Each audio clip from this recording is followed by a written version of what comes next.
નમસ્કાર સૌને. એકચ્યુઅલી અમને બેન કીધું એમાં એમનો ફોલ્ટ નથી. કદાચ હું દેખાયા વગર બોલું તો બેન જ લાગે.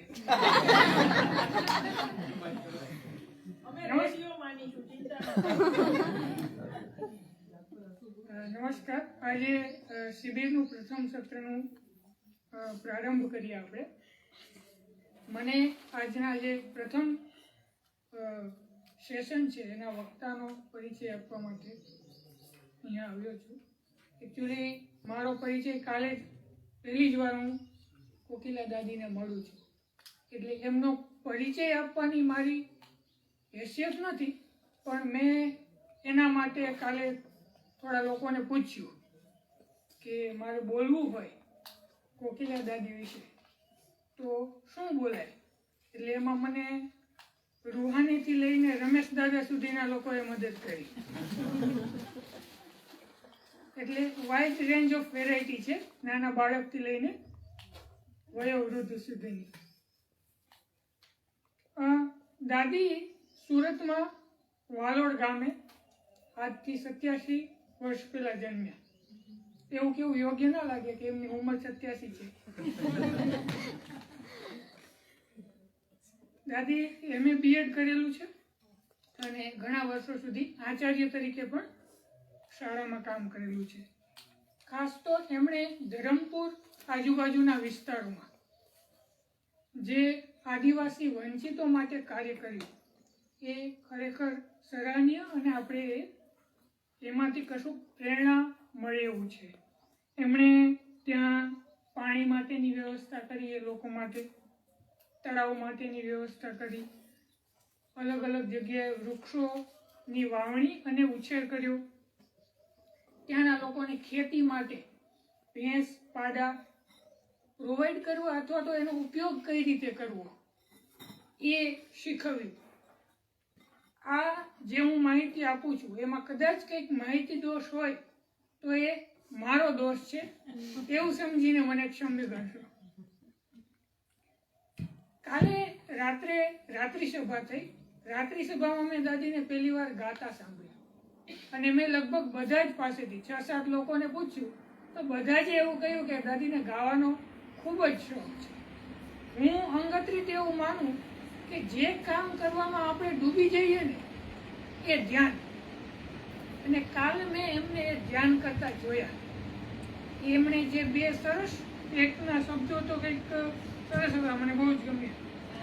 સહજ મળ્યું તે લીધું, ચપટી મળ્યું તે માથે ચડાવ્યું, જાજાની લાલચ છોડી. એટલે આવા કંઈક શબ્દો હતા. એક્ઝેક્ટ શબ્દો મને યાદ નથી, પણ આ વસ્તુ ખાલી લખવી અને એને આચરણમાં ઉતારવી એ 2 અલગ વસ્તુ છે. ખાલી લખવી એ લેખક હોઈ શકે, પણ જે આચરણમાં ઉતારે ને એ કર્મયોગી હોય. અને દાદીએ એ કરીને બતાવ્યું છે, કર્મયોગી બનીને બતાવ્યું છે. બીજો એક દાદી રિવ્યુ એવો પણ મળ્યો છે કે દાદી આમ સખત છે અને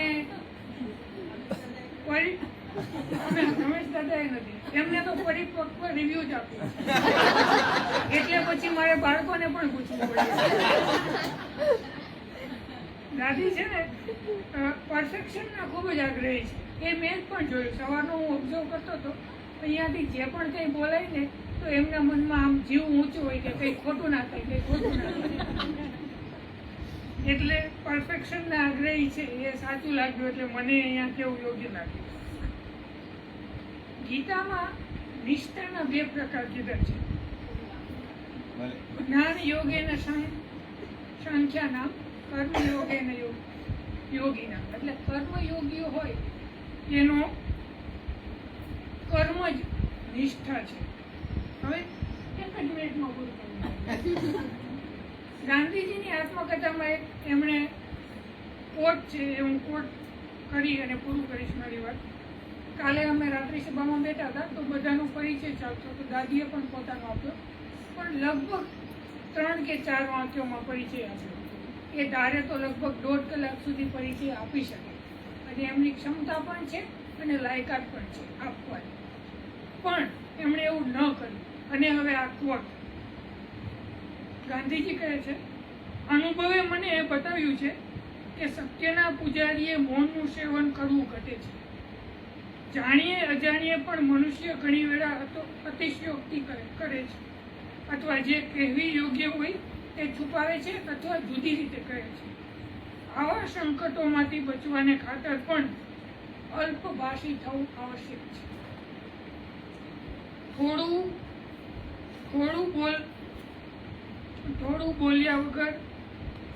બોલવા માટે વગર વિચારીએ નહીં બોલે, પોતાના દરેક શબ્દને તોલીને બોલે છે.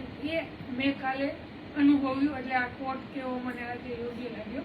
તો જુગતરામ દવે વિશે કોકિલા દાદી આપણને સરસ માહિતી આપશે અને આપણે માણીશું. કોકિલા દાદી.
રમેશભાઈ, મિત્રો, વાલાસિંહ, સૌને નમસ્કાર. પૂજ્ય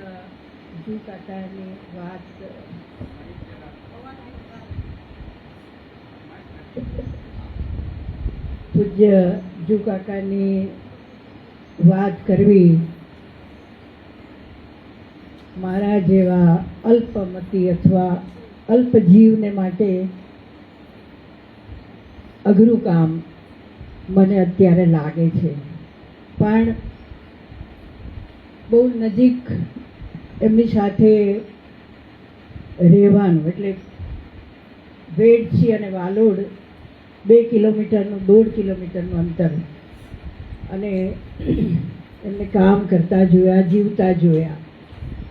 અને હું મારા 3 ગુરુ ગણાવું છું. એમાંના એક એ વેડછી વિસ્તાર, એટલે દક્ષિણ ગુજરાતના બધા જ ગાંધી સેવકો અથવા ખાદી કાર્યકર્તાઓ, સર્વોદય કાર્યકર્તાઓ, જે નામ આપો તે, એના પણ એ ગુરુ, એની પ્રેરણાથી અમે બધા જે કંઈ કરી શક્યા. એણે પરિચય આપ્યો મને. હું મારી જાતને એક બહુ જ સામાન્ય વ્યક્તિ અથવા હંમેશા શિક્ષક તરીકે મારી જાતને હું જોયા કરું છું. પણ એ શિક્ષકત્વ સાથે સાથે ખબર નહીં ઈશ્વરની કોઈ કૃપા હશે એટલે આ બધા કામમાં જોડાઈ, ખાસ કરીને ભીખભાઈની સાથે જોડાવાનું થયું અને આ બધા કામ કરવાના થયા. અને એમાં પણ એમની જ પ્રેરણા હશે, જુગતરામ કાકાની જ પ્રેરણા હશે. તમને લોકોને ખબર છે કે અમારો દક્ષિણ ગુજરાત એ આદિવાસી પટ્ટી, આદિવાસી વિસ્તાર અને અત્યંત ગરીબ વિસ્તાર, શિક્ષણથી વંચિત વિસ્તાર, આખો અભાવગ્રસ્ત એ પ્રદેશ. અને એની વચ્ચે અમે લોકો, હું તો વાણિયાની દીકરી, એટલે 2 પ્રકારનું જીવન જોયું. એક વૈભવી જીવન, બાપુજીને શોષણ કરતા, જમીનદારી કરતા પણ જોયા, અને પછી જગતરામ કાકાને એની સેવા કરતા પણ જોયા. કાકા મૂળ તો લખતરના, એટલે સૌરાષ્ટ્રના, અહીંયા જ ભણ્યા, વઢવાણ, માનમોશા. મેટ્રિકમાં 2 વખત નાપાસ થયા. તમે જુઓ કે ઘણા બધા મહાપુરુષો, મનુભાઈ પંચોળીથી માંડી, ટાગોરથી માંડી આપણે શરૂ કરીએ તો એ કોઈ ચાલુ શિક્ષણથી મહાન નથી બન્યા. એટલે 2 વખત નાપાસ થયા. પિતા વહેલા ગુજરી ગયા. મા હતા અને માની સાથે પછી મુંબઈ પહોંચ્યા કંઈ કામની શોધમાં. ત્યાં સ્વામી દાદાનો પરિચય થયો. સ્વામી આનંદ. રમેશે જે કહ્યું કે ગાંધીને પગલે ચાલનારા, એમાં એક સ્વામી દાદા પણ ખરા. સ્વામી દાદાનો પરિચય થયો અને સ્વામી દાદાએ પછી એમને વડોદરા મોકલ્યા કાકા સાહેબ પાસે. ત્યાંથી એમનું જીવન, ખરેખરું જીવન શરૂ થયું. કાકા સાહેબ એમને નવજીવનમાં લઈ ગયા, જ્યાં ગાંધીના વ્યાખ્યાનોનું અને ગાંધીના ચોપાનિયાનું, નવજીવન અને યંગ ઇન્ડિયા એ ચોપાનિયા ત્યાં છપાતા હતા. કાકા લખે છે કે ઘણીવાર તો 3 દિવસ, રાત ને દિવસ એ નવજીવન પ્રેસ ચાલે, અને તોય ગાંધીના ચોપાનિયા અમે છાપી શકતા નહોતા. એટલું બધું કારણ કે ગાંધીનો સત્યાગ્રહ શરૂ થયેલો 17, પછી 19 અને 22.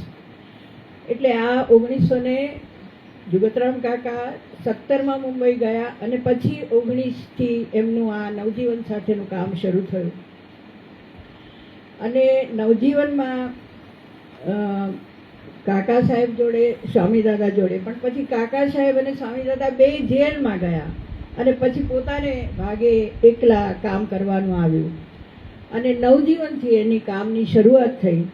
એ વખતે ગાંધીએ સાબરમતી આશ્રમ, પહેલાં કોચરબ આશ્રમ કર્યો અને પછી સાબરમતી આશ્રમ સ્થપાઈ ગયેલો.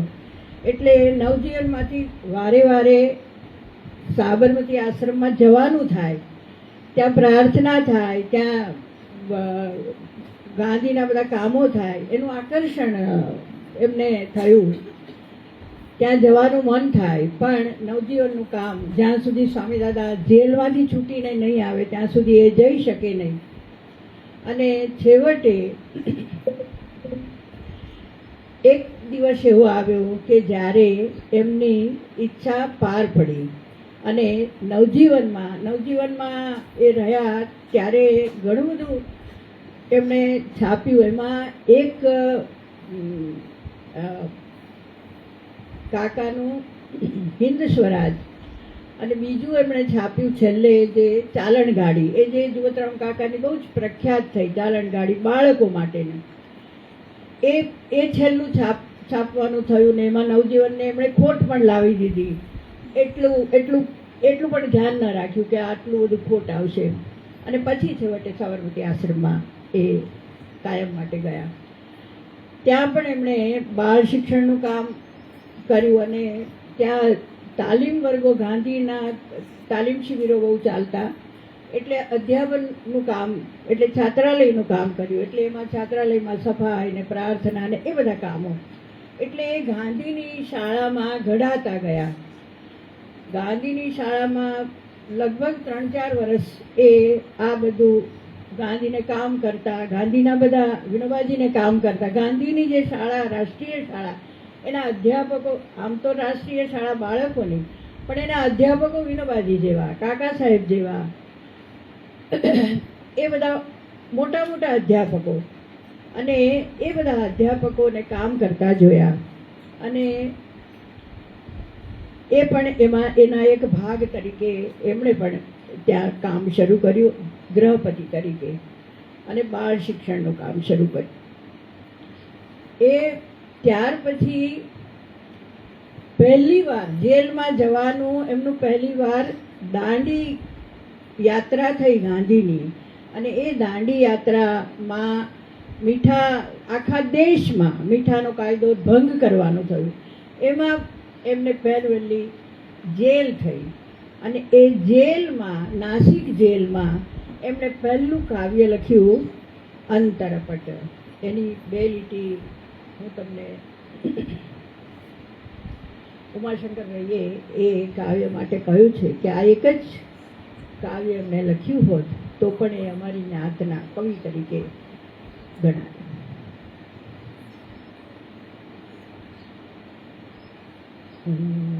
અંતરપટ આદિ અરે રે આડુ, અંતરપટ આદિ અંતરપટ આદિ અહીં મેં માંડી તહીં તે માંડી, અહીં મેં માંડી તહીં તે માંડી, આંખની આસુરમી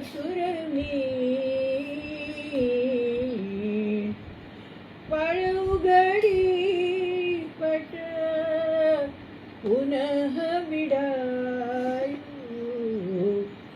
ગાવાયો વિપરીત અરે રે આડુ, અંતરપટ આદિ. હવે છેલ્લી 2 લીટી ગાઉં છું. ખીણ કે ખાડી નદી નથી આડી, ખીણ કે ખાડી નદી નથી આડી, વંડી વાડ કે ભી આકર્ષણ પણ સ્પર્શન ભીષણ, જાપળ ઝીણો ચીર અરે રે હાડુ, અંતરપટ આદિ અંતરપટ આદિ અરે રે હાડુ, અંતરપટ આદિ. આ નાસિક જેલમાં એમણે આ ગીત પહેલું લખ્યું, અને પછી વારંવાર સાબરમતી જેલમાં, છેલ્લે ભાઈખલા જેલમાં, અને એ ભાઈખલા જેલમાં એમણે ઘણા બધા પુસ્તકો પણ લખ્યા છે, ઘણા બધા ગીતો પણ લખ્યા છે. આપણે જે ગાઈએ છીએ એનું જીવન કાર્ય અખંડ તપો અમ વચ્ચે બાપુ અમર રહો, એ પણ એમનું છે. એક આત્મોદ્ધારનું કાવ્ય એમણે લખ્યું છે. પોતાની વેડછીની સ્થાપનાની વાત હજુ આવશે, પણ એ વેડછી બહુ યાદ આવતું જેલમાં, એટલે એવી રાની પરજની કોણ છે આ વાલુડી વેડછી, બહુ સુંદર એ વેડછીમાં કાયમ માટે ગવાતું થયું એ ગીત. અને સૌથી સરસ પુસ્તક એમણે લખ્યું એ આત્મરચના અને આશ્રમી કેળવણી અથવા આશ્રમી કેળવણી. એ દરેક આપણામાંથી દરેક જણે વાંચવા જેવું પુસ્તક છે, અને સંસ્થા જેણે સંસ્થા કરવી હોય એને માટે તો એ માર્ગદર્શક એવું પુસ્તક છે. આપણે એમનો આગળ ચાલીએ. એટલે વારંવાર જેલમાં દાંડી યાત્રા, પછી બારડોલી સત્યાગ્રહ, અને બારડોલી સત્યાગ્રહ વખતે એ વારંવાર બારડોલીમાં જવાનું થયું. તે પહેલાં નરહરિભાઈ અને મહાદેવભાઈ એ 2 મિત્રો, મહાદેવભાઈ પછી ગાંધી સાથે રહ્યા, અને નરહરિભાઈએ પોતાનું કાર્યક્ષેત્ર એ સરભોણમાં એમણે પોતાનું થાણું નાખ્યું.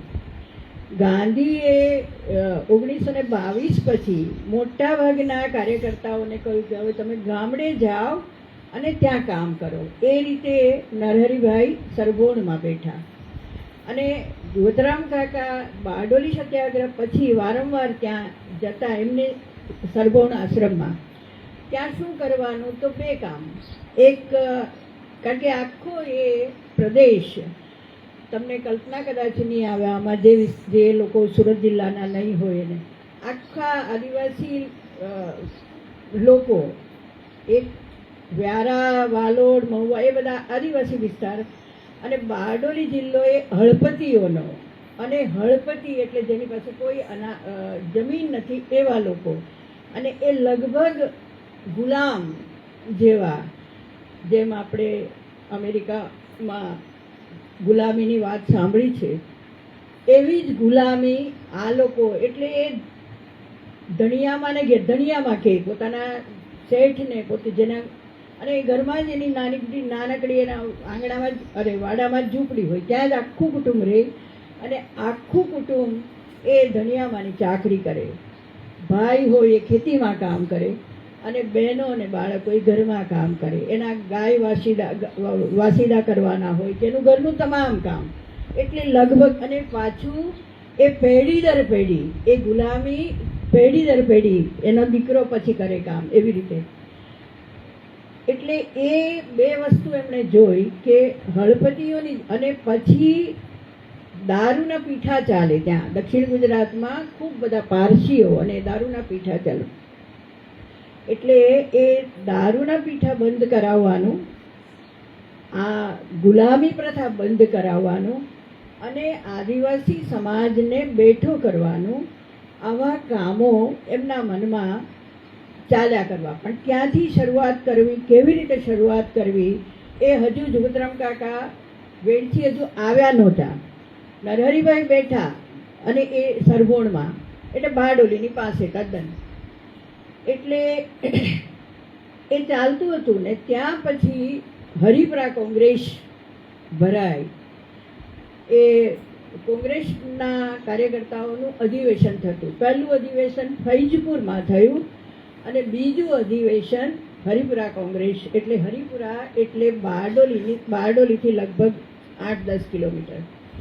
અને એમાં જોતરામ કાકા એટલે બધા પરિચિત તો થઈ ગયેલા. સરદાર બારડોલી સત્યાગ્રહમાં સરદારની સાથે પરિચય થયો.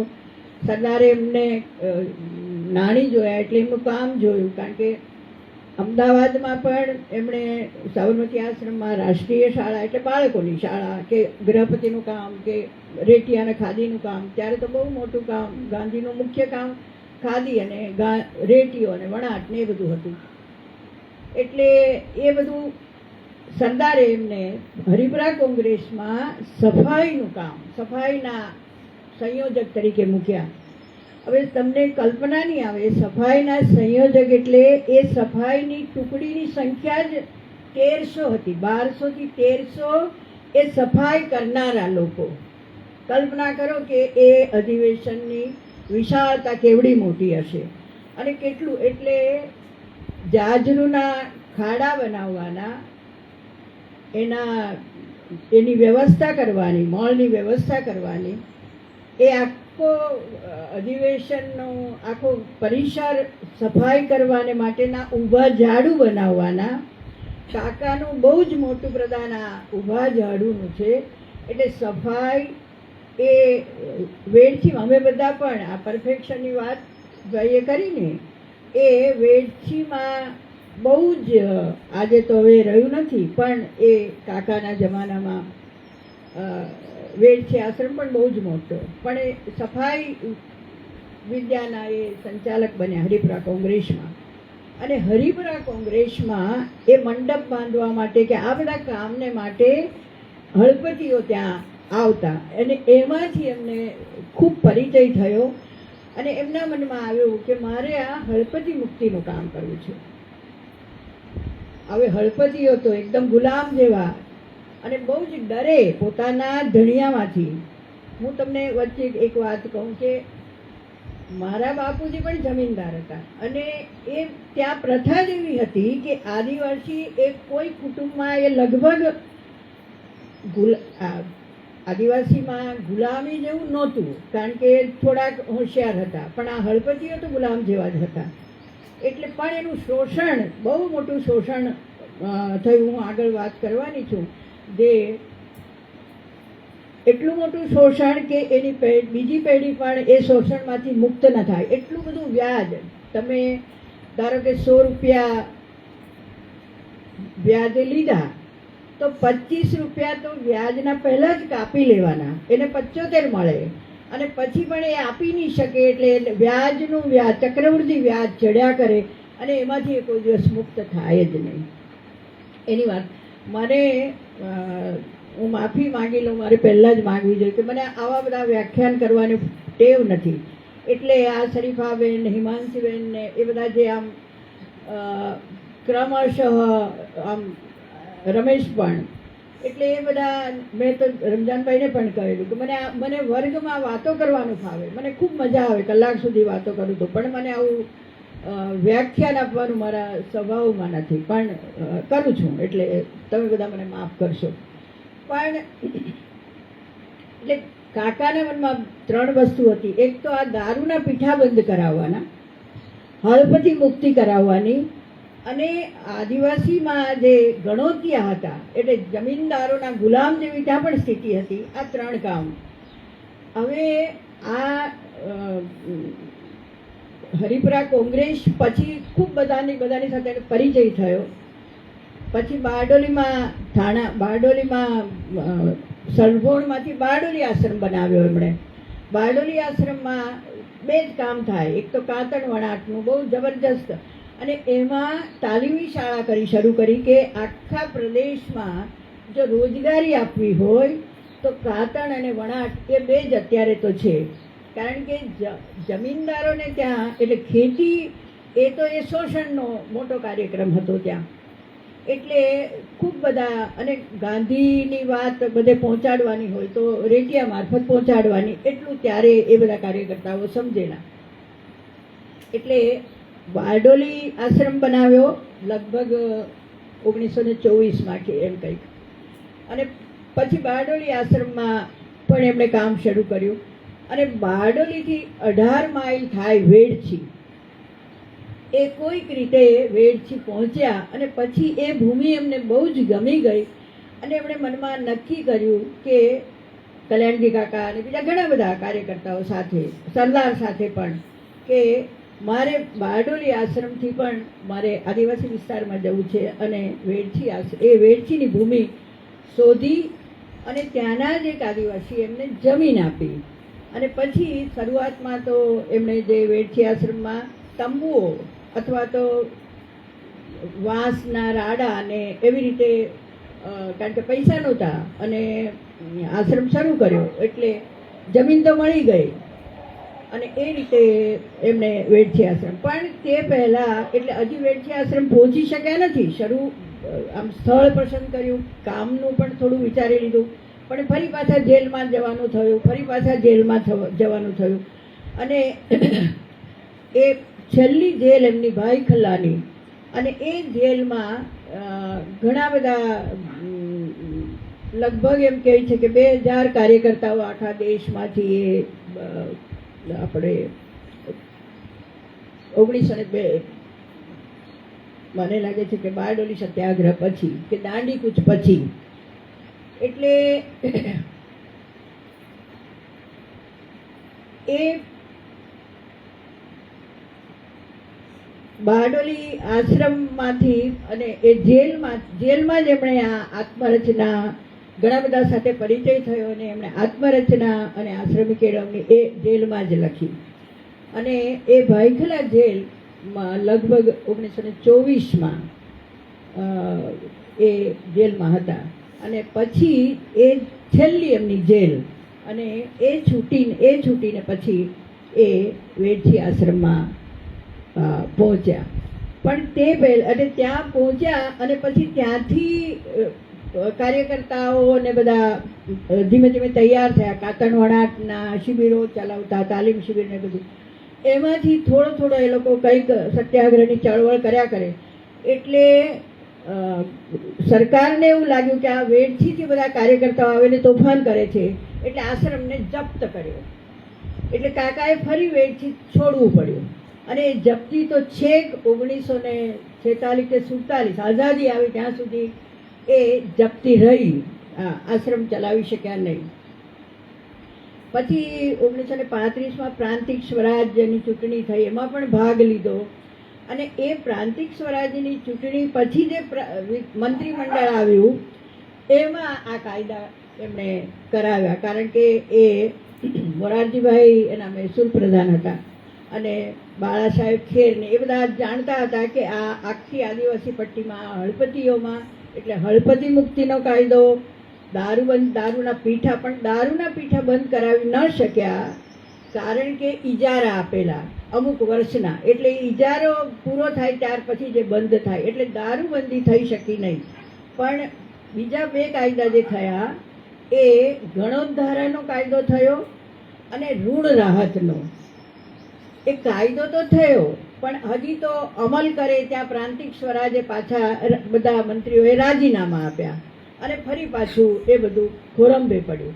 તે છેક 1947માં બાળા સાહેબ ખેર મુખ્યમંત્રી પદ થયા અને મોરારજીભાઈ મહેસૂલ પ્રધાન, અને એ લોકોને બરોબર ખ્યાલ હતો કે પણ આજે 1935માં આ ઋણ રાહત ને ગણોદ્ધારાનો કાયદો, એટલે એમણે કામ શરૂ કરી દીધું લોકોમાં જાગૃતિ લાવવા માટેનું કે તમે આ 9%થી વધારે વ્યાજ તમારે આપવાનું નથી ને આ લોકો લઈ શકે નહીં.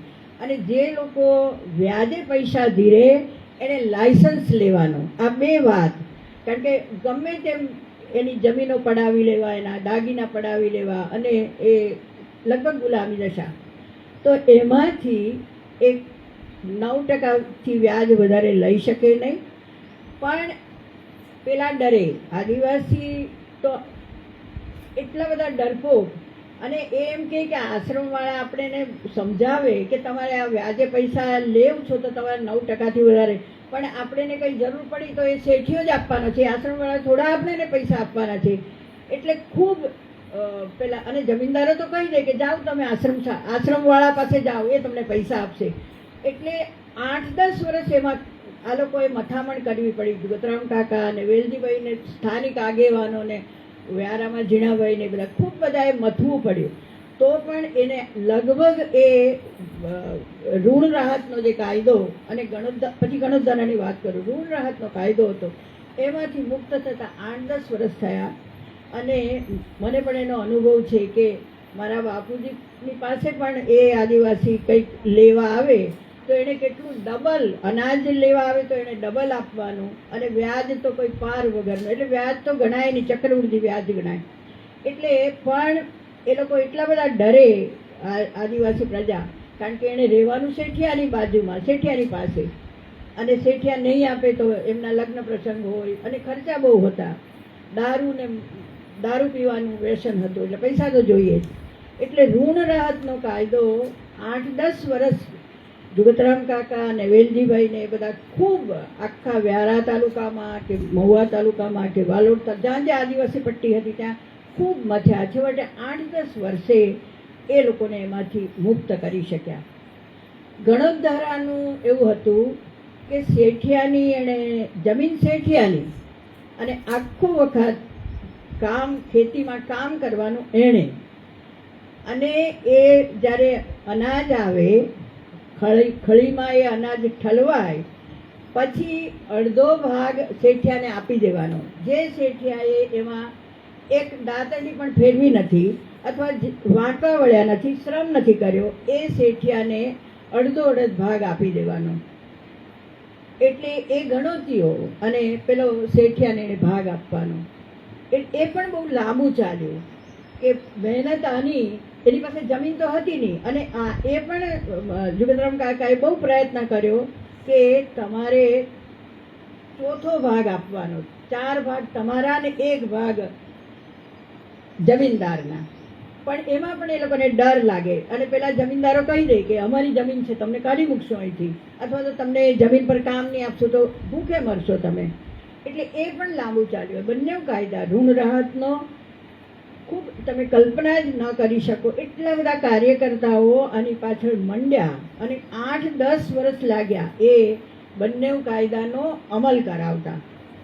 અને આઝાદી પછી આ 1935થી 47 સુધીની વાત કરું છું, એ બંને કાયદાનું પછી આઝાદી પછી પણ આ ચાલ્યું જ, અને ખૂબ મહેનતને અંતે અને ખૂબ એટલે એ થયું, પણ એ મંડ્યા રહ્યા અને એ કામ કરી શક્યા.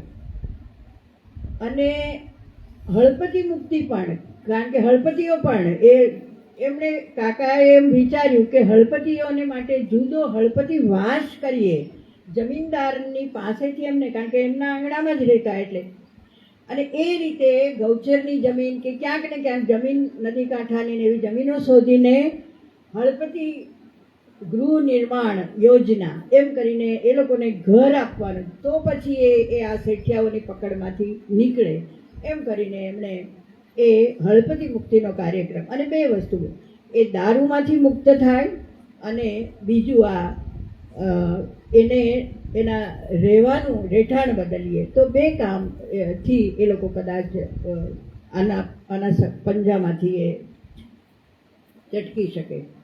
એટલે આ ત્રણેય વાત, હળપતિ મુક્તિની વાત અને ઋણ રાહત અને ગણોદ્ધારણ, આ કાકાના એ કામો ચાલ્યા. પણ મૂળ તો કાકા શિક્ષણનો જીવ અને બાળ શિક્ષણનો જીવ. એટલે પછી જ્યારે 1947માં આઝાદી આવી અને તે પહેલાં એમણે નાના 1920માં ગુજરાત વિદ્યાપીઠ સ્થપાય, એમાં પણ થોડુંક કામ કર્યું. એવી રીતે થોડું થોડું શિક્ષણનું કામ કરતા રહેતા હતા. અને પછી એમણે જ્યારે 1900 લગભગ અને 1947માં એ જપ્તી ઉઠી એટલે વેડછી આશ્રમ જઈ શક્યા. અને પહેલું ઉત્તર બુનિયાદી વિદ્યાલય એમણે 1950માં ઉત્તર બુનિયાદી વિદ્યાલય શરૂ કર્યું. તે પહેલાં જેવી આપણને સ્વતંત્રતા મળી એવી સરકારે સર્વોદય યોજના કરી. અને એ સર્વોદય યોજના એટલે શું કે 40-50 ગામડા, આદિવાસીઓનો, કારણ કે 1947માં આઝાદી મળી પછી ખ્યાલ આવ્યો કે એક બહુ મોટી પ્રજા, આદિવાસી પ્રજા, એ અભણ છે, નિરક્ષર છે, કોઈ એનો વિકાસ નથી, કોઈ પણ એને સિવાય મજૂરી કરવા સિવાય એની પાસે કશું કામ, અને શિક્ષણ તો છે જ નહીં. એટલે સર્વોદય યોજના પહેલું જે મંત્રીમંડળ આવ્યું એમાં ત્યારે ગુજરાત નહોતું, ત્યારે આપણે મુંબઈ સાથે હતા. મુંબઈ એટલે મુંબઈથી બધા કાયદાઓ થતા, અને બાળા સાહેબ ખેર ને મોરારજીભાઈ ને એ લોકો, એટલે એમણે સર્વોદય યોજના, અને પહેલી સર્વોદય યોજના એમણે જુગતરામ કાકાને આપી કે 40-50 ગામડાઓ. હવે એ સર્વોદય યોજના એટલે શું, તો કારણ કે રસ્તા પણ નહોતા, એટલે કંઈ પણ કરવું હોય, ક્યાંય જવું હોય, કાકા બારડોલીથી 18 કિલોમીટર ચાલીને વેડછી પહોંચતા. અને વેડછીની પાસે એટલા બધા ગામડાઓ, ફળિયાઓ, એ બધા ચોમાસામાં તો તમે મૂવેબલ હોય જ નહીં.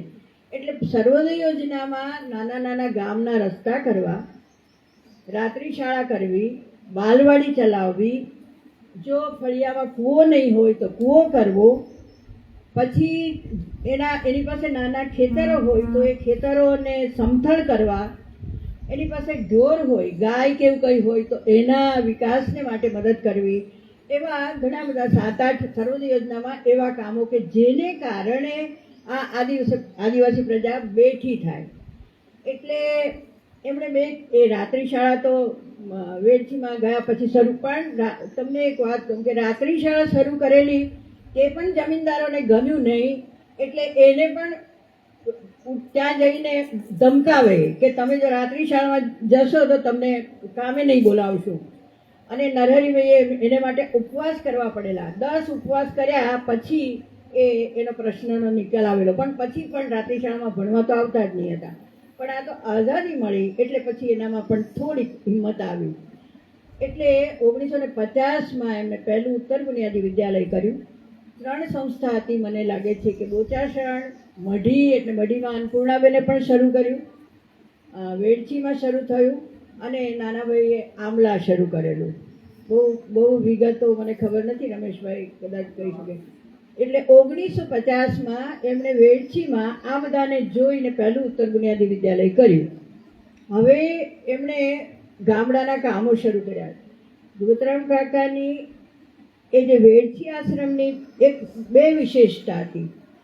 એક તો એમણે ખૂબ બધા કાર્યકર્તાઓ, એમની સામે એટલા બધા કાર્યકર્તાઓ, જેમ ગાંધીએ ખૂબ બધા નેતાઓ, જમાત, આખી ગાંધી જમાત અમે બોલીએ, ગાંધીની જમાત, અને એ લોકોને કહ્યું કે હવે ગામડે જાઓ. અને એ બધા જેમ જુગતરામ કાકા ગાંધીને પગલે વેડછી આવ્યા, એમ જુગતરામ કાકાએ પછી બધાને કહ્યું કે હવે તમે ગામડે જાઓ.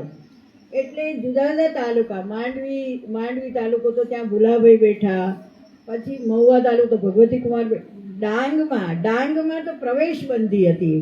ડાંગમાં કોઈથી જવાય નહીં, ડાંગનો કલેક્ટર કોઈને અંદર જવા નહીં દે.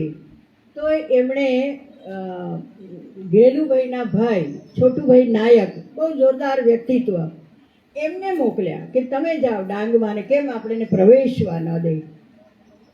અને એ રીતે પોતે પણ ગયા અને પછી છોટુભાઈને ડાંગ સોંપ્યું.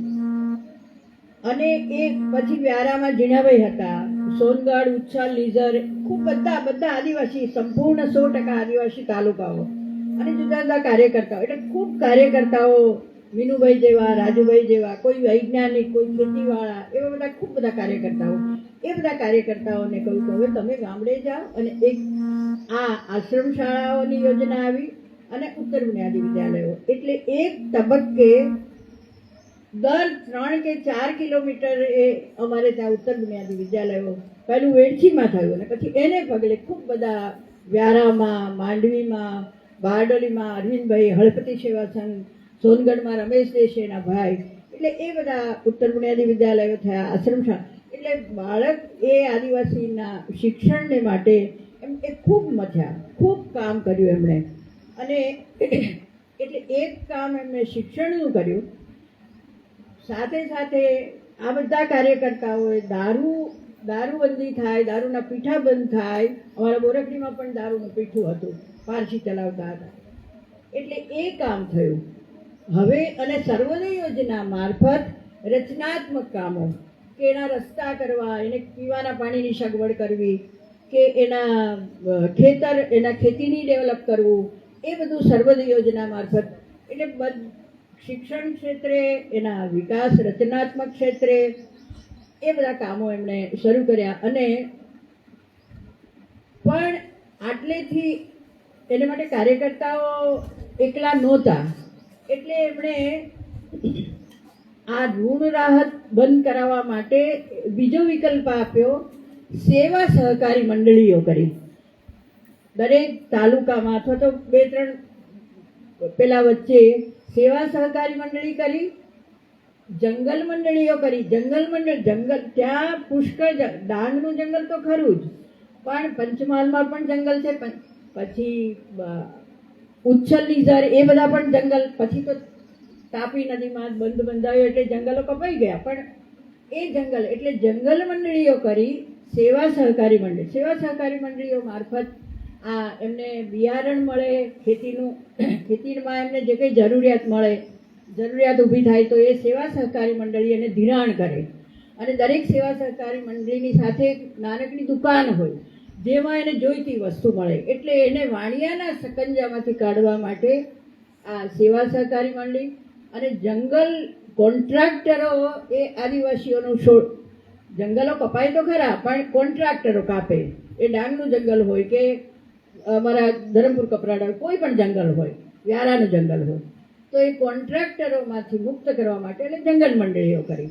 અને એ જંગલ મંડળીઓ પછી, કારણ કે પુષ્કળ લાકડું એટલે પૈસાવાળા, અને એ જંગલ મંડળીઓ મારફત એમણે બાળકોને ભણાવવા સ્કોલરશીપ, એટલે જંગલ મંડળીઓએ સ્કોલરશીપ આપી આદિવાસી બાળકોને.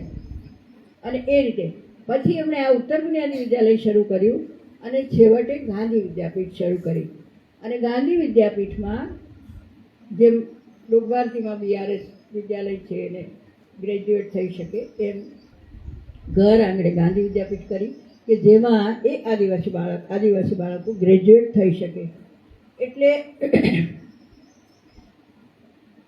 ઘણા બધા મોરચે એમણે શિક્ષણને ક્ષેત્રે તો કામ કર્યું જ, રચનાત્મક કામો પણ કર્યું, આદિવાસીઓને બેઠા કરવાનું કામ કર્યું, અને બહુ જ આગ્રહ હતો એમનો કે સેવા સહકારી મંડળી હોય, જંગલ મંડળી હોય, એમાં આદિવાસી પ્રમુખ જ બનાવવાનો બહુ પ્રશ્ન આવે, કારણ કે બધું આર્થિક વ્યવહારો કરવાના ને એ બધામાં પ્રશ્નો આવ્યા, પણ આગ્રહ તો એ જ હતો કે ભલે મંત્રી કોઈ ઉજળિયાત હોશિયાર માણસ બને, કારણ કે એના કાર્યકર્તાઓમાં બધા આદિવાસી ઓછા હતા, પછી થયા બધા, બાકી તો આવા બધા અલ્લુભાઈ ભીખભાઈ જેવા બધા ઘણા બધા કાર્યકર્તાઓ, એટલે મંત્રી એમાં કોઈક બને અને પ્રમુખ તો આદિવાસી જ બને.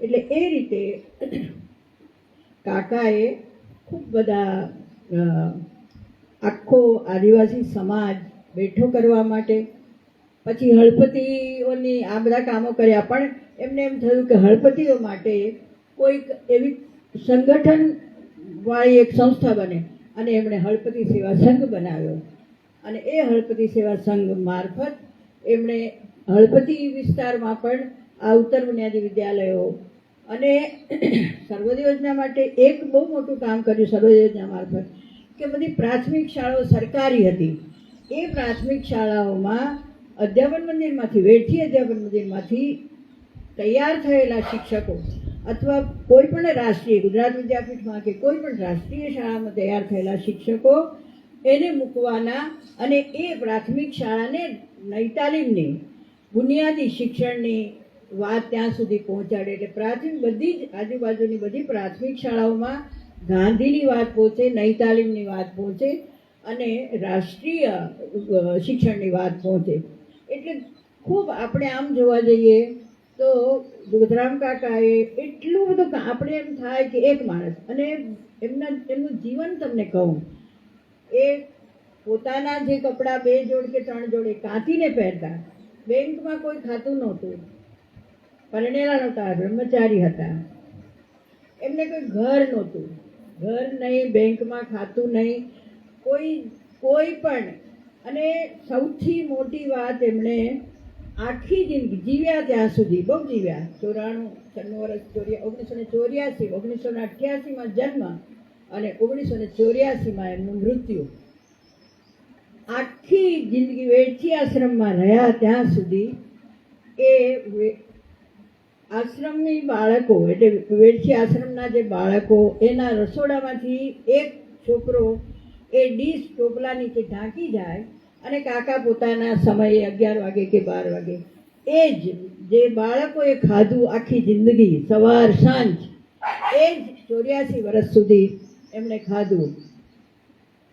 ચાલીને જ જતા, મઢી જતા તો પણ ચાલીને જ જતા, બોરખડી આવતા તો પણ ચાલીને આવતા. છેલ્લે મેં એક લગભગ 82 જ હશે, અમે, અને એક કામ વચ્ચે રહી ગયું, એ બાલવાડી, અન્નપૂર્ણાબેને બાલવાડી શરૂ કરી, પણ પછી એમણે આખા ગુજરાતને લક્ષીને બાલવાડી શિબિરો કરી. દર વર્ષે બાલવાડી શિબિરો કરતા, એક 15-20 દિવસની એ બાલવાડી શિબિરો, કે મહિનાની, મને હવે અત્યારે યાદ નથી, પણ 15 દિવસથી ઓછો તો નહોતું. એ બાલવાડી શિબિરોમાં બાલવાડી શિક્ષિકા તૈયાર થતા, અને એને માટે એમણે બાલવાડી 1 અને બાલવાડીનું પુસ્તક લખ્યું, બાલવાડી 1 અને બાલવાડી 2, એને ફિલોસોફી અને બાલવાડીમાં શું શું કરી શકાય. અને એમણે એ રમકડાની જગ્યાએ કામકડા નામ આપ્યું. એટલે બાલવાડીના સાધનો પણ નાની નાની કોદાળી ને નાના નાના પાવડા ને એ બધું, એટલે એનું નામ પણ એમણે કામકડા આપ્યું. એટલે બાળ શિક્ષણથી માંડીને ઉચ્ચ શિક્ષણ સુધી બધામાં ગાંધીની વાત આવે, અને ગામડે ગામડે ગાંધીનો સંદેશો ફેલાય. એ બધા જ ઉત્તર બુનિયાદી વિદ્યાલયો ગાંધીને માર્ગે ચાલે. એટલે અને એ છાત્રાલયમાં પણ એમની પ્રાર્થના, એનો આગ્રહ, એના સફાઈ અને એનો આ ઉદ્યોગ, એટલે ગાંધી એમ કહેતા કે શિક્ષણમાં 4 કલાક શ્રમ હોવો જોઈએ, 2 કલાક કાંતવાનું, 4 કલાક ઉદ્યોગ અને 2 કલાક ભણવાનું.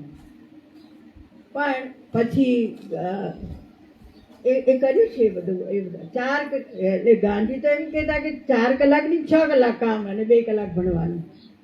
પણ આ લોકોએ આ રીતે 4 કલાક ઉદ્યોગ અને 2 કલાક ભણવાનું ને 2 કલાક કાંતીને વસ્ત્ર સ્વાવલંબન તો બહુ મને યાદ છે. અમે લોકો કેટલા મોટા થયા ત્યાં સુધી આ વસ્ત્ર સ્વાવલંબનનું તો કાંતીને પહેરવાનું કાંતીને. અને મને યાદ છે હું કોલેજમાં અને કોઈકે કહ્યું છે કોલેજમાં હું ગઈ તો એ કાતેલી જાડી ખાદી અને એટલું બધી મને આખી કોલેજમાં હું જુદી જ દેખાઉં એ ખાદીની સફેદ સાડી પહેરેલી અને મને આમ સંકોચ થાય. એટલે આમે શહેરની છોકરીઓ ગામડાની છોકરી સાથે બોલવાનું હવે આજે એ જમાનો નથી. હું તો 1958 કે 59 લાગે ત્યારે MTV કોલેજમાં ગયેલી અને ત્યારે તો ગામડાની છોકરીઓ હું તો લડીને ગયેલી મારા બાપુજી સામે કે મારે ભણવું જ છે.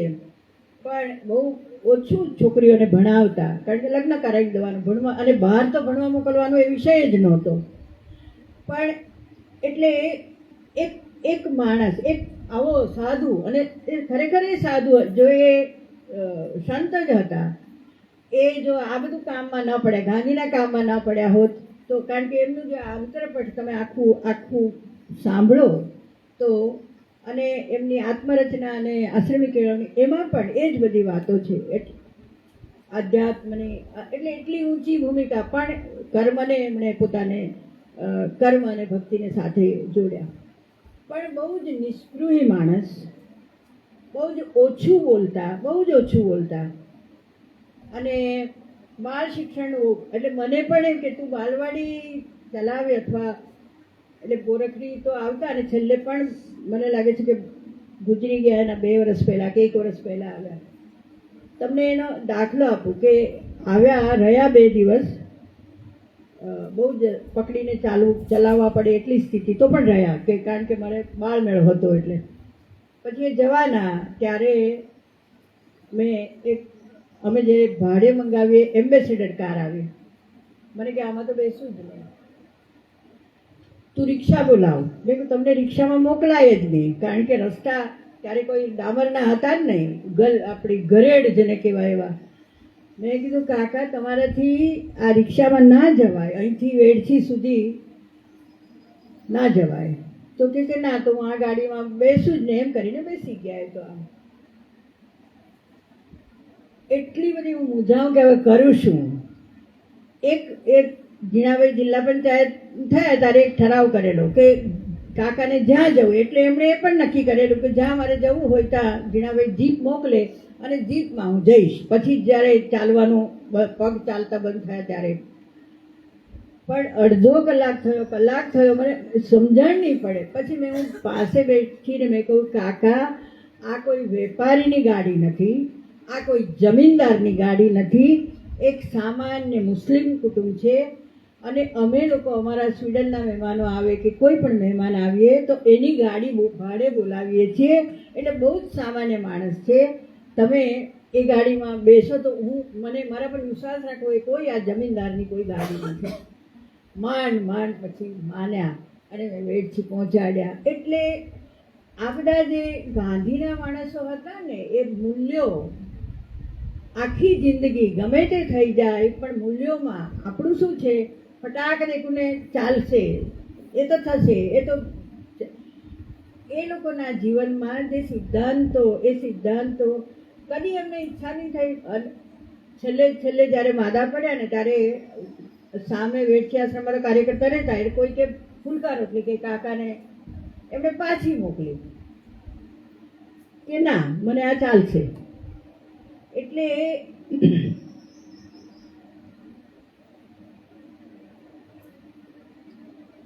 આ જે બધી ગાંધીની જમાત હતી બધા જ ઠક્કર બાપાની વાત આવવાની છે કે રવિશંકર મહારાજની વાત રવિશંકર મહારાજ પવલભાઈની વાત આવવાની છે. તો એ બધા એટલા બધા તમને કલ્પના જ નહીં આવે કે આખી જિંદગી બબલભાઈએ તો કદાચ ખીચડી જ ખાઈને જીવન એ કર્યું છે એની વાત તો કરશે એ જેનો વારો આવે છે. એટલે આ બધા લોકોના જીવન એકદમ સાદા અત્યંત કર્મઠ માણસો, ગાંધીને બરોબર ઓળખનારા એટલે ગાંધીને પગલે ચાલનારા. અમે બધા ત્રીજી પેઢી કે ચોથી પેઢી જે ગણાઈએ તે અમે ગાંધી જેમ ત્રીજા વર્ગમાં જ મુસાફરી કરતા એમ આ બધા લોકો પણ પછી ગાંધીના માણસો પ્લેનમાં પણ મુસાફરી કરવા માંડીને બધું જ પછી ધીમે ધીમે આ બધું થયું. એટલે આજે અમારા જેવા બેસીને આમ વિચારીએ ત્યારે એમ થાય છે કે કેમ ગાંધી નથી? તો ગાંધીને આમ કદાચ ગાંધીના માણસોમાં જ ખામી હશે અથવા ખામી રહી ગઈ હશે કે જેમ ગાંધીએ કાર્યકર્તા હજારો લાખો, રમેશભાઈએ કહ્યું તેમ કાર્યકર્તાઓ, એ કાર્યકર્તાઓએ પણ જગતરામ કાકાએ કેટલા બધા કાર્યકર્તાઓ તૈયાર કર્યા જે પણ ભેખધારી હતા, જે પણ હા એનો સંસાર હતો, બધું હતું, પણ છતાં એમણે એક રમેશ દેસાઈ સોનગઢ ગયા તો ઉચ્છલ ને નિઝર ને બધું ત્યાં વિદ્યાલયો કરવા કે બધું એવી રીતે માંડવીમાં રામચંદ્રભાઈ ગયા તો એટલે જે લોકો એટલે કાકાએ પણ એટલા બધા કાર્યકર્તા તૈયાર કર્યા. પણ એ પછીની અમારી પેઢીએ પછી કદાચ એ ખામી લાગે છે કે આજે આપણે ગાંધીના માણસોને, તમારી પેઢી તો ગાંધીને ઓળખવા પણ તૈયાર નથી. અમે જો કહીએ તો મને તો ઘણીવાર મારા ભત્રીજાઓને બધા સાથે એ થાય છે કે તમે એટલે કહીએ એટલે ગાંધી આવા અને ગાંધી તેવા, ત્યારે કહીએ કે તમે વાંચો, પણ તમારી પેઢી વાંચતી નથી. એક વાત કહું, અમને લોકોને આ બધા જે વડીલો છે, મારા એક વડીલ છે મનુભાઈ પંચોળી, દર્શક, મનુભાઈ પંચોળીનું કહું તમને, એ વાલોડ આવતા અને દરેક વખતે વેડછી મને લઈ જા, વેડછી કાકા પાસે. પછી કાકા તો ગુજરી ગયા, પછી પણ મને કહ્યું કે ચાલ વેડછી મને લઈ જા. મેં કીધું હવે શું કામ, કાકા તો છે નહીં, ત્યાં કોને મળવાના છો? એટલે આવા લોકો, મનુભાઈ કઈ નાનું વ્યક્તિત્વ નહોતું, પણ એ પણ કાકાને કેમ આટલું બધું માને કે આખી જિંદગી આવી રીતે ત્યાગ અને તપસ્વી જેવું જીવન એ જીવ્યા અને કામ તો ખૂબ કર્યું. આખો આદિવાસી સમાજ કદાચ, અને કોઈકે કહ્યું છે, મને યાદ નથી, રમેશને યાદ હોય તો, કે કાકાએ દ્રોણાચાર્યનું પ્રાયશ્ચિત કર્યું. દ્રોણાચાર્યએ એકલવ્ય ભીલ હતો અને એ એકલવ્ય આગળ ન આવે એને માટે એના જમણા હાથનો અંગૂઠો કાપી નાખ્યો કે કદી એ બાણાવાળી ન થઈ શકે. તો જુગતરામ કાકાએ બ્રાહ્મણ, એ પણ દ્રોણાચાર્ય પણ બ્રાહ્મણ, એટલે એ દ્રોણાચાર્યનું પ્રાયશ્ચિત કરવા માટે કાકાએ આદિવાસી સમાજ પસંદ કર્યો. એટલે કે એટલું જૂનું પાપ એમણે એ ધોવા માટે થઈને આખી જિંદગી આદિવાસી સમાજ અને હળપતિ સમાજ, એના બાળકો, એના કાર્યકર્તાઓ કેટલા બધા, અને બધાને તમને કલ્પનાની, એ દસરીબેન અને કાનજીબેન અભણ લોકો, એ બધા ગાંધીને પગલે ચાલીને જેલમાં ગયા અને ખૂબ કામ કર્યું. અને આખો વેડછી વિસ્તાર, આ કાતણ અને વણાટ ને એ બધા એટલા બધા કામો થયા. તો આટલી વાત જગતરામ કાકા વિશે તો બહુ વાતો કહી શકાય. એમનું જીવન નજીકથી જુઓ તો વધારે એમને કામ કરતા જોઈએ તો વધારે ખ્યાલ આવે. તો મને લાગે છે કે આજે હું મારી વાતને વિરામ આપું. ખબર નથી હું કેટલું આવા એક તપસ્વી જેવા માણસને માટે હું કેટલું કહી શકી તમને, અને તમે કેટલું સમજી શક્યા હશો. પણ મેં પ્રયત્ન કર્યો છે અને તમારા સુધી જગતરામ કાકાની વાત પહોંચાડી છે. પણ ગાંધીના તમે આખા 3 દિવસ દરમિયાન એવા જ બધા લોકોની વાતો સાંભળીને પછી તમને ખ્યાલ આવશે કે ગાંધી અને ગાંધીની જમાત, એના જીવન, એમાંથી આપણે કેટલી પ્રેરણા લઈને અહીંથી જઈએ. અને તમને એક બધા જ કરશે વિનંતી કે એ જેટલા લોકો વિશે તમે સાંભળો એના જીવનને વાંચજો. માત્ર એટલું 1 કલાકના ભાષણથી એમના જીવનને તમે ન્યાય ના આપી શકો કે એમને અંદર બેસાડી ના શકો.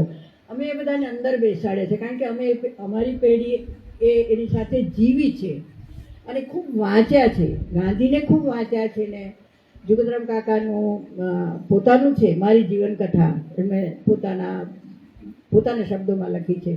અને નારાયણ દેસાઈએ વેડછીનો વડલો એમ કરીને બહુ આખું વેડછીનો વડલો એટલે કાકા અને એ વડવૈયો એ આખો જિલ્લો જે બધા અહીંયા ગયા ને ત્યાં ગયા ને તો આટલી વાત કરીને મારી વાત હું પૂરી કરું છું. અને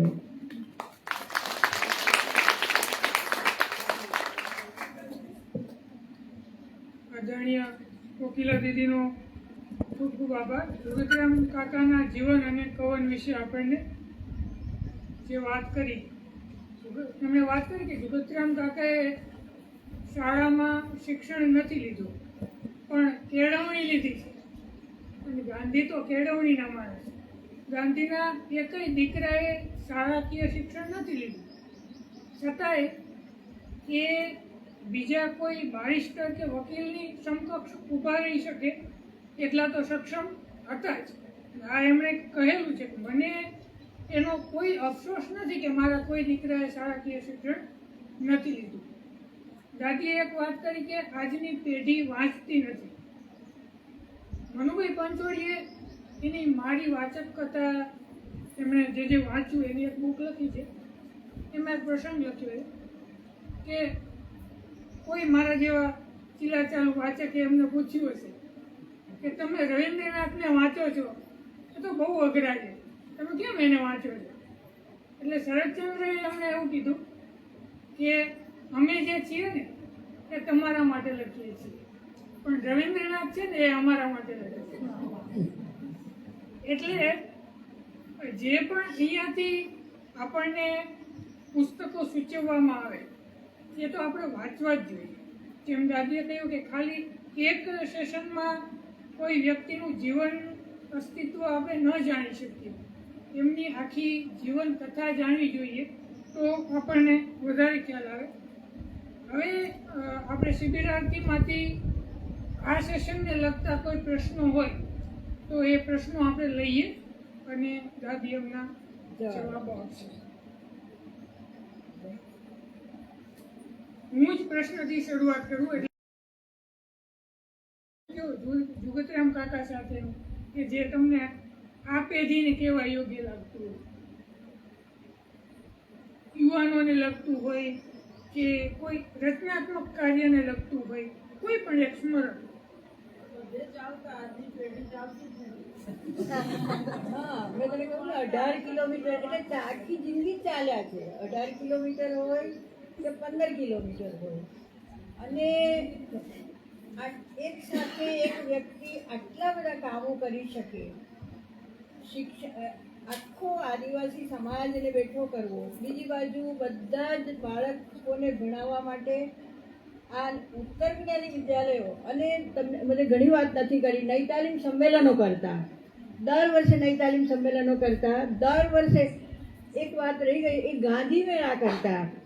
ગાંધીજી ગુજરી ગયા તો બહુ જ એમને એ તો બધા ગાંધીના માણસો એટલે સ્વાભાવિક વેદના. પછી શું કરવું તો ગાંધીના શ્રાદ્ધ દિને, એટલે આજે એને 70 વર્ષ કે 72 વર્ષ કેટલા વર્ષ થયા ગણી કાઢો, ત્યાં સુધી ગાંધી મેળા ચાલે છે. એમણે પહેલો ગાંધી મેળો વેડછીમાં કર્યો અને આખું ગાંધીને એમાં પ્રગટ કર્યા. મોટું ખાદી ગ્રામોદ્યોગનું પ્રદર્શન, એમાં નઈ તાલીમના શિક્ષકો, નઈ તાલીમના માણસો, એટલે બધાને એકઠા કરીને એને પ્રેરણા મળે. દરેક આપણે એમ કહીએ ને કે ક્યાંક ગંગામાં જઈએ અને પવિત્ર થઈએ, તો એ બધા કાર્યકર્તાઓ, હજારો શિક્ષકો, કાર્યકર્તાઓ એ ગાંધી મેળામાં જઈને એમાંથી પ્રેરણા મળીને પાછા તાજા થઈને પોતાના કામે ચડે. તો એવા બધા કામો એમણે એટલા બધા કર્યા છે કે એમાંથી કામે લાગી જાઓ. એ જ મોટો સંદેશો છે કે તમને જે સૂઝે તે, એમને જે સૂઝ્યું તે એમણે કર્યું, મને જે સૂઝ્યું તે મેં કર્યું. બરાબર? કે હું તને એક દાખલો આપું કે અમારે ત્યાં સુગર ફેક્ટરીઓ બધી, અને એના પડાવમાં 2-2.5 લાખ લોકો, અને એના બાળકો નાગા પૂગા ચાંદાવાળા રખડતા જ હોય. તો અને અમે એક કેમ્પની પાસેથી પસાર થઈએ ને તો નાકે હાથ મૂકીએ, એટલી દુર્ગંધ આવે. એવા કેમ્પોમાં એ લોકો રહે તો મારા સ્વીડનના મિત્રોને વિચાર આવે કે કોકી તને વિચાર નથી આવતો કે આ કેમ્પમાં કંઈ કરવું જોઈએ? તારા બોરકડીની છોકરાઓને તે તો બધા કેટલા બધા સરસ ને ગુપાળા ને ચબરાક ને બધા, તો આને માટે કંઈ કર. તો મને આમ એટલો બધો એમ થયું એના માટે કેવી રીતે ત્યાં પગ નહીં મુકાય, તેને માટે કેવી રીતે કામ કરવું. પણ એ કે ના તારે, તું નહીં કરે તો કોઈ નહીં કરશે, તું કર. અને પછી હું રોજ એક કેમ્પમાં મોટરસાઇકલ પર મારા ક્લાર્ક સાથે જતી અને કેમ્પમાં ફરીને પછી જોતી કે શું પ્રશ્નો છે. અને પછી અમારે તે વખતે મારે અધ્યાપન મંદિરની હું આચાર્ય હતી, એટલે બધી 17-18 વર્ષની છોકરી. મેં એ લોકોને કહ્યું કે ચાલો આપણે 1 અઠવાડિયું કેમ્પમાં જઈએ, રહેવાનું તમારે કોઈ આશ્રમ શાળામાં, અને 8 દિવસ કેમ્પમાં બાળકોને ભેગા કરીને એ લોકોનું કામ કરવાનું. અને એ અધ્યાપન મંદિરની બહેનો એ ખૂબ સરસ કામ કર્યું. અને પછી એમાંથી મેં 12 વર્ષ સુધી એ બાળકોને માટે 60 બાલવાડી ચલાવી. એટલે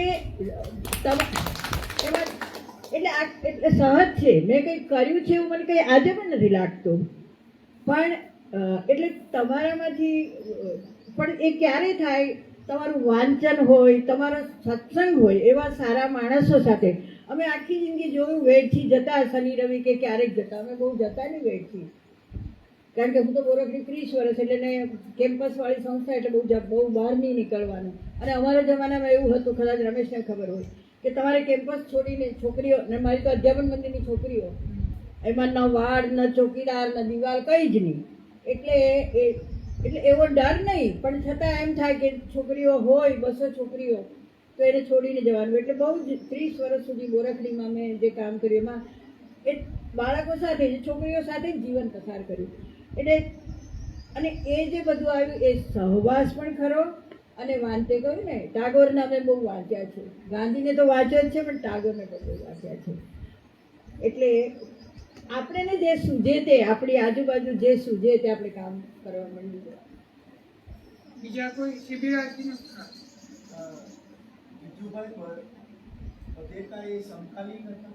હા, ગીજુભાઈમાંથી એ બાળ શિક્ષણની ઘણી બધી કાકાએ પ્રેરણા લીધેલી. એ વારંવાર જતા ત્યાં ભાવનગર, જોઈ આવતા કે શું ચાલે છે. હા ના, મને ખબર નથી, એટલે તમે કહો.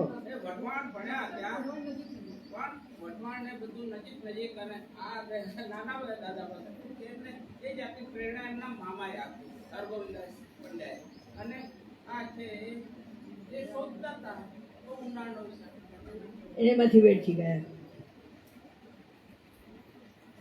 બીજા કોઈ? મારે એક પ્રસંગ થયો છે કાકાનો. અહીંયા અહીંયા આવીને કહો. કોઈને પણ શરીફા, હિમાંશી કોઈ પણ કહી શકે.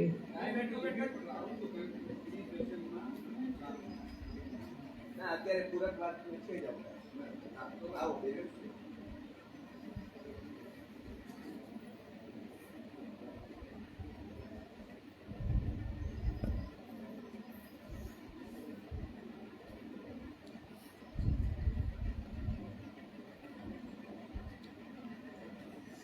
આમાંથી વેડછી ભણ્યા હોય એવું કોઈ નથી.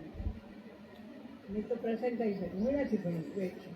મારા પિતાજી ભણ્યા 1 વર્ષ રહ્યા ત્યાં.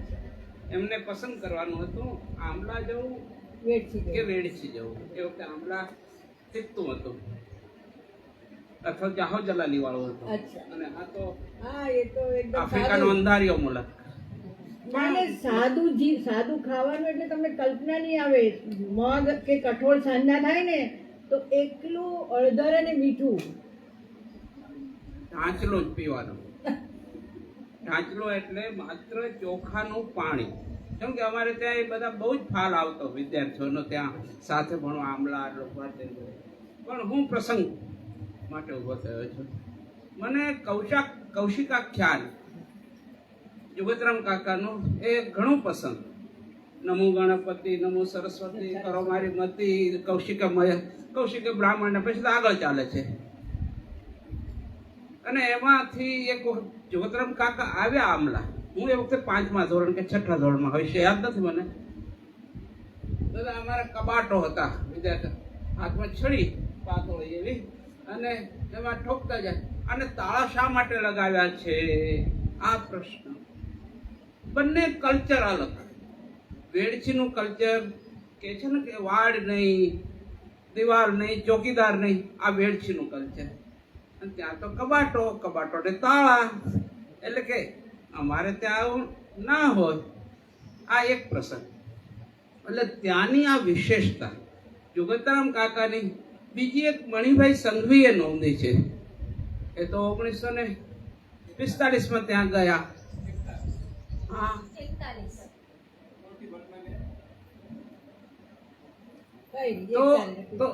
તો એ તો ત્યાં જે સેવા સહકારી મંડળીનું પહેલાનું એક રૂપ હતું.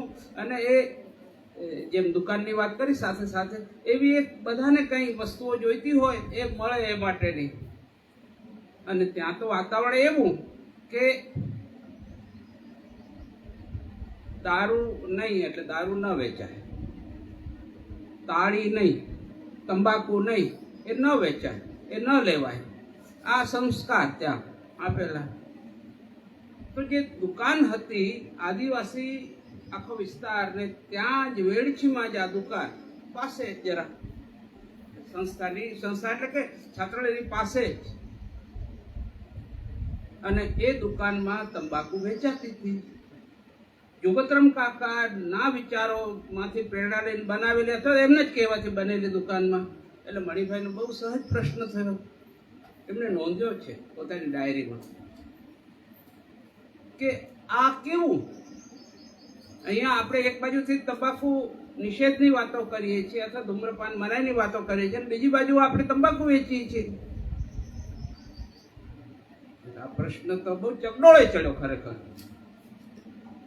કેમ કે એ પ્રશ્ન આમ પરસ્પર વિરોધાભાસી.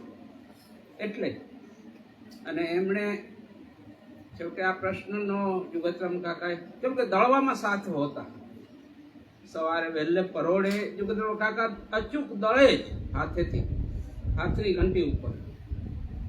આવા પ્રસંગો તો બહુ વિગતવાર જ્યારે સત્સંગ કરશે, સાથે બેસશે, એમને જાણવા મળી શકે છે કોકીદાદી પાસે એ દળવાના કે જે પ્રસંગો હોય. તો એમણે પ્રશ્ન કર્યો એ કે પેલા પારસી કે વાણિયા કે એની દુકાને જઈને શોષણ એના ભોગ બને છે, એ ભોગ ન બને એટલા માટે આપણે એ તંબાકુ જે લેવા જશે ત્યાં તો એ જે વેપારી છે એ તો 10 ચીજો બીજી પણ આપશે ને એમાં ભલતા ભાવ લેશે. એટલે ભલતા આપણે કચ્છી શબ્દ છે ભલતા, એટલે બહુ જ વધારે પડતા.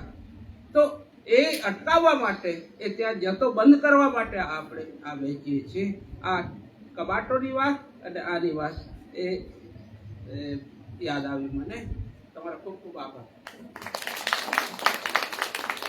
એમણે આ કૌશિકાખ્યાન તો લખ્યું પણ પ્રહલાદ વિશે પણ લાંબુ પદો લખ્યા છે, ગીતો લખ્યા છે. અને ત્રીજું એક લખ્યું છે, બધા ઘણા મેં યાદી કરી છે, બધું બહુ વાત કરવાની. ગીતા ઉપર એમને ગીતા ગીત મંજરી એટલે ગીતાના 18 અધ્યાય છે, પણ 12 અધ્યાય સુધી એમણે ગીતા ઉપર ગીતો લખ્યા છે. એટલે ખૂબ લખાણ કર્યું છે એમણે. પણ હે હા, ઈશાવાસ્ય ઉપનિષદનું સંસ્કૃતમાંથી ભાષાંતર કર્યું. એટલે